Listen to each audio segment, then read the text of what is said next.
Amis internautes, n'oubliez pas de liker, de vous abonner et de cliquer sur la note de notification pour ne rien rater. Comme l'a dit le Bénin est déjà parti. Ça se discute ça et là. Depuis samedi dernier que le duo Wadaï Talata a présenté les grandes orientations de son projet de société.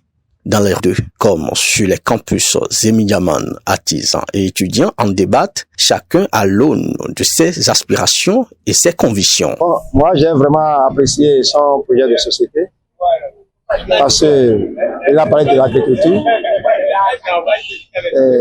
Il a encore parlé des patients qui vont à l'hôpital et manquent de moyens ou bien au moins pour les premiers soins, on les laisse, les docteurs les laissent mourir.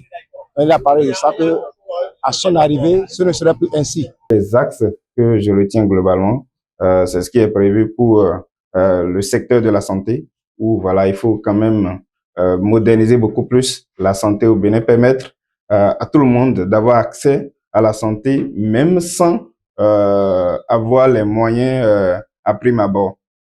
On a reçu cette nouvelle avec satisfaction, parce que quand on dit un artiste, c'est déjà quelqu'un qui réfléchit beaucoup. Et comme l'a su bien expliquer le candidat, il a dit qu'il faut quand même les payer pour les permettre de se concentrer sur le travail qu'ils font. C'est une belle initiative. Je voudrais quand même ne pas donner raison à celui qui disait que les promesses politiques n'engagent que ceux qui croient. Je voudrais bien quand même croire à mon très cher ministre et futur président de la République que cette initiative, que ce projet sera mis à l'exécution. Ça, c'est le premier point. Et je pense que il y a aussi le secteur de l'éducation qui a été pris en compte par le candidat. Et je pense que c'est vrai que tout n'est pas encore décliné en termes de programme pour qu'on puisse savoir comment est-ce que ça va se passer concrètement. Mais déjà, je pense qu'en termes de grandes idées, ça permet quand même de voir une vue globale sur. Ces annonces augurent de belles perspectives pour le Bénin. Déjà, les citoyens orientent le candidat sur ce que devrait être ses premières décisions et les prémices de sa gestion. Mais moi, s'il est élu, ce que moi j'aime le plus dans ma vie, c'est que les promesses soient tenues. Parce qu'il a déjà un plan, son projet de société.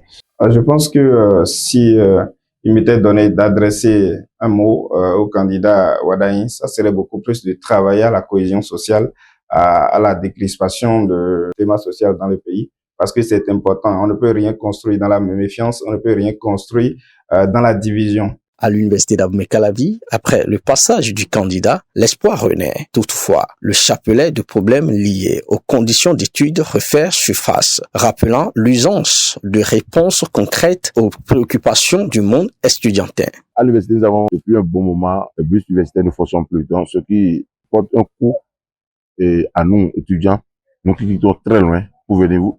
Sans oublier, vous avez les étudiants qui partent pour Otomé ou Ouida pour venir ici. Côté hébergement, nous avons besoin aussi que l'État nous construise aussi des cabines universitaires, parce que ceux qui sont là, ça ne suffit plus.